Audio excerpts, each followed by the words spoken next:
Salut, c'est David. Aujourd'hui, on parle de blogging et je vais vous dire pourquoi en ce moment, je fais à peu près 80% de vidéos pour 20% d'articles texte. Alors en fait, il y a deux raisons principales. La première raison, c'est que une vidéo, elle va être visible sur deux principaux moteurs de recherche, les deux plus gros moteurs de recherche à l'heure actuelle, qui sont Google et YouTube. Donc Google, voilà, il y a quand même la plupart des gens font des recherches sur Google, c'est la première chose. Et la deuxième chose, c'est donc YouTube, parce que de plus en plus de gens font des recherches, des vraies recherches sur YouTube. C'est-à-dire qu'avant, sur YouTube, on tapait Norman, on tapait Cyprien, on tapait chat qui tombe de l'armoire, enfin, on tapait des conneries. Aujourd'hui, il y a des gens qui cherchent vraiment des choses sur YouTube, c'est-à-dire qu'ils cherchent vraiment des conseils, qui cherchent vraiment des choses, et ils ont pas envie en fait de lire un article, ils ont envie de voir une vidéo. Et moi, ça m'arrive assez souvent en fait de taper une recherche vraiment de conseils sur YouTube en espérant avoir une réponse en vidéo, parce que j'ai un peu la flemme parfois de lire. Je suis comme tout le monde, même si j'aime bien lire. Il y a des moments où j'ai envie d'avoir une vidéo, quoi. Et donc il y a de plus en plus de gens qui sont un peu dans mon cas, et qui sont sûrement dans votre cas aussi, qui tapent directement une recherche sur YouTube. Et c'est en train de, enfin de toute façon, c'est devenu le numéro 2 en fait des moteurs de recherche, et je pense que ça va le rester. YouTube, c'est vraiment, voilà, il y a de plus en plus de gens qui tapent leur recherche sur YouTube. Et donc ça permet tout simplement d'avoir une double porte d'entrée finalement. C'est-à-dire qu'en faisant un article, on est visible sur Google, on est visible sur tous les moteurs de recherche, mais pas sur YouTube. Alors que là, une vidéo, on est visible sur Google, sur tous les moteurs de recherche comme Bing, comme Yahoo, etc. Pareil, mais on est aussi visible sur YouTube. Donc ça, c'est vraiment la première chose, c'est vraiment la principale raison pour laquelle je fais des vidéos en ce moment. La deuxième raison, c'est tout simplement que c'est beaucoup plus rapide.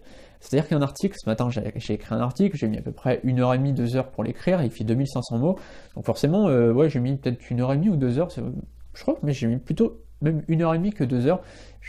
En fait, en écrivant des articles progressivement, on va de plus en plus vite, et non, c'est vrai qu'au final, quand on a un petit peu l'habitude, du coup, quand on a fait son plan et qu'on a l'habitude, on met de moins en moins de temps. C'est vrai que ça peut étonner un petit peu, mais au début, je mettais 1 heure pour écrire un article de 500 mots, aujourd'hui, je mets 1h30 pour écrire un article de 2500 mots. Donc, il y a un article 5 fois plus grand, je mets que 1 fois et demie plus de temps. Donc finalement, 1 fois et demie, voire 2 fois plus de temps si je suis pas trop inspiré. Mais là, voilà, j'ai mis à peu près 1h30.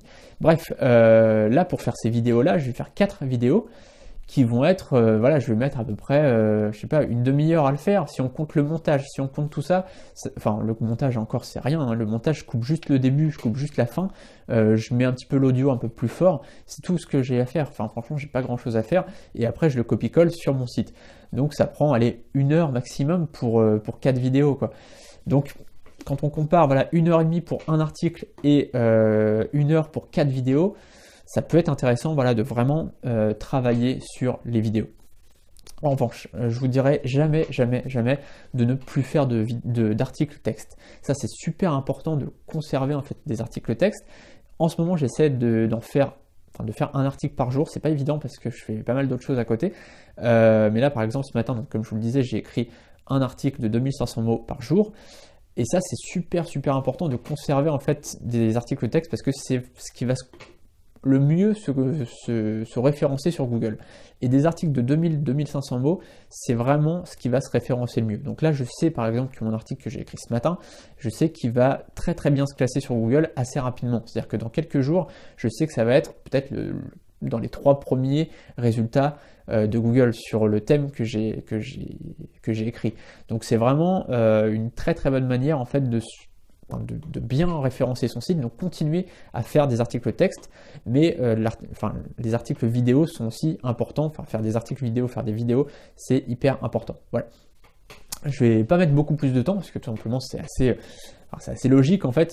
Moi je vous conseille en fait, c'est de faire 5 contenus par jour. J'en parlerai dans une autre vidéo, mais faire 5 contenus par jour, donc 4 contenus vidéo et un contenu texte, voilà, je vais y arriver.